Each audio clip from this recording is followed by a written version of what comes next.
ಇನ್ನು ಗ್ಯಾರಂಟಿ ಯೋಜನೆಗಳಿಗೆ ಬ್ರೇಕ್ ಹಾಕಿ ಅಂತ ಶಾಸಕ ಬಸನಗೌಡ ಪಾಟೀಲ್ ಯತ್ನಾಳ್ ಕೇಂದ್ರ ಸರ್ಕಾರಕ್ಕೆ ಪತ್ರ ಬರೆದಿದ್ದಾರೆ. ಈ ಮುಖೇನ ಗ್ಯಾರಂಟಿಯಿಂದ ರಾಜ್ಯ ದಿವಾಳಿ ಆಗ್ತಾ ಇದೆ ಅನ್ನುವಂತ ಅಸ್ತ್ರವನ್ನ ಬಿಜೆಪಿ ಮೇಲಿನ ಮೇಲೆ ಕಾಂಗ್ರೆಸ್ ವಿರುದ್ಧ ಬಳಸೋದಕ್ಕೆ ಶುರು ಮಾಡಿದೆ.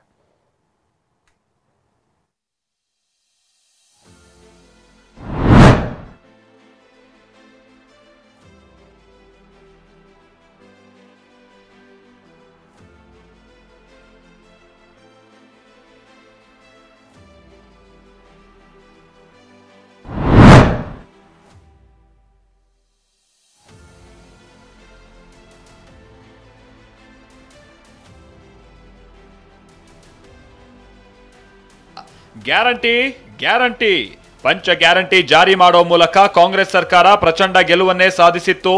ಗೆದ್ದ ನಂತರ ಗ್ಯಾರಂಟಿ ಜಾರಿ ಮಾಡಿದ ಸರ್ಕಾರ ಇದೀಗ ಗ್ಯಾರಂಟಿಗೆ ಹಣ ಒದಗಿಸೋದಕ್ಕೆ ತಿಣುಕಾಡ್ತಿದೆ ಅಂತ ಬಿಜೆಪಿ ಆರೋಪಿಸಿದೆ. ಬೆಲೆ ಏರಿಕೆ ಮಾರ್ಗ ಹಿಡಿದಿದ್ದಾರೆ ಅಂತ ಕಿಡಿಕಾರ್ತಾ ಇದ್ದಾರೆ. ಬಿಜೆಪಿ ಆರೋಪಕ್ಕೆ ಪುಷ್ಟಿ ನೀಡುವಂತೆ ದಲಿತರ ಅಭಿವೃದ್ಧಿ ಹಣವನ್ನು ಗ್ಯಾರಂಟಿಗೆ ಬಳಕೆ ಮಾಡಲಾಗಿದೆ. ಹೀಗಾಗಿ ಆರ್ಥಿಕ ಹೊಡೆತಕ್ಕೆ ಕಾರಣವಾಗ್ತಾ ಇರುವ ಗ್ಯಾರಂಟಿಯನ್ನೇ ರದ್ದು ಮಾಡಿ ಅಂತ ಬಸನಗೌಡ ಪಾಟೀಲ್ ಯತ್ನಾಳ್ ಕೇಂದ್ರಕ್ಕೆ ಪತ್ರ ಬರೆದಿದ್ದಾರೆ. ಹಾಗಾದ್ರೆ ಪತ್ರದಲ್ಲಿ ಏನಿದೆ ಅನ್ನೋದನ್ನ ನೋಡೋದಾದ್ರೆ, ನಾನು ಹಣಕಾಸು ಸಚಿವಾಲಯದ ಬಳಿ ಮನವಿ ಮಾಡಿಕೊಳ್ಳೋದೇನೆಂದ್ರೆ, ರಾಜ್ಯ ಕಾಂಗ್ರೆಸ್ ಸರ್ಕಾರವು ಉಚಿತ ಯೋಜನೆಗಳಿಗೆ ಹಣ ಮೀಸಲಿಟ್ಟು ಚೆಲ್ಲಾಟವಾಡ್ತಿದೆ. ಅವೈಜ್ಞಾನಿಕ ಯೋಜನೆಗಳಿಂದ ರಾಜ್ಯದ ಬೊಕ್ಕಸಕ್ಕೆ ಹೊಡೆತ ಬಿದ್ದಿದೆ. ಇದು ರಾಜ್ಯ ಮತ್ತು ದೇಶದ ಆರ್ಥಿಕ ವ್ಯವಸ್ಥೆಯ ಮೇಲೆ ಪ್ರತಿಕೂಲ ಪರಿಣಾಮ ಬೀರಿದೆ. ರಾಜ್ಯ ಅತ್ಯಂತ ಭೀಕರ ಬರಗಾಲ ಎದುರಿಸುತ್ತಿರುವಾಗ ಉಚಿತ ಕೊಡುಗೆಗಳನ್ನು ನೀಡಲಾಗ್ತಿದೆ. ಕರ್ನಾಟಕದಲ್ಲಿ ಅಭಿವೃದ್ಧಿ ಆಗ್ತಿಲ್ಲ. ಹೀಗಾಗಿ ಉಚಿತ ಭಾಗ್ಯಗಳನ್ನು ಕೇಂದ್ರ ಸರ್ಕಾರ ತಡೆಯಬೇಕಿದೆ. ಫ್ರೀ ಬೀಸ್ ಸಂಸ್ಕೃತಿ ಕೊನೆಗೊಳ್ಳಬೇಕಿದೆ. ಹೀಗಂತ ಯತ್ನಾಳ್ ಪತ್ರ ಬರೆದಿದ್ದಾರೆ. ಈ ಪತ್ರಕ್ಕೆ ಕೌಂಟರ್ ಕೊಟ್ಟಿರುವ ಗೃಹ ಸಚಿವ ಡಾಕ್ಟರ್ ಜಿ ಪರಮೇಶ್ವರ್, ಕೇಂದ್ರದಿಂದ ನಿರ್ದೇಶನ ಬರಲಿ, ನೋಡ್ತೀವಿ ಎಂದಿದ್ದಾರೆ.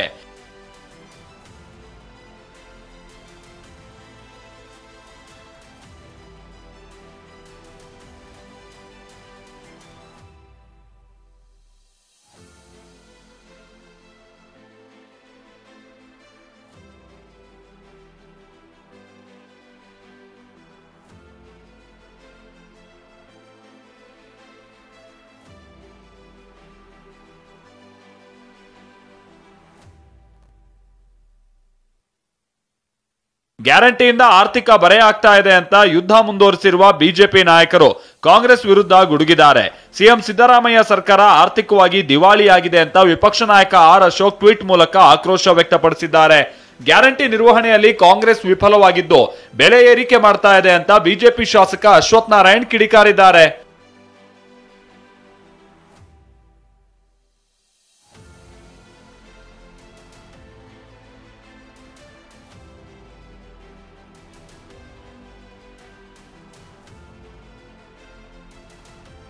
ಬಿಜೆಪಿಯ ಯಾವ ಆರೋಪಕ್ಕೂ ಡೋಂಟ್ ಕೇರ್ ಅಂತಿರುವಂತ ಸಿಎಂ ಐಎಎಸ್ ಅಧಿಕಾರಿಗಳ ಸಭೆಯಲ್ಲಿ ಗ್ಯಾರಂಟಿ ಯೋಜನೆಗಳ ಕುರಿತು ಜಾಗೃತಿ ಮೂಡಿಸೋದಕ್ಕೆ ಸೂಚಿಸಿದ್ದಾರೆ. ಫಲಾನುಭವಿಗಳ ಪ್ರತಿಕ್ರಿಯೆ ಪಡೆಯೋದಕ್ಕೆ ಸಮೀಕ್ಷೆ ಕಾರ್ಯ ನಡೆಸುವಂತೆಯೂ ಹೇಳಿದ್ದಾರೆ. ಈರಣ್ಣ ಬಸವ, ಟಿವಿ9 ಬೆಂಗಳೂರು.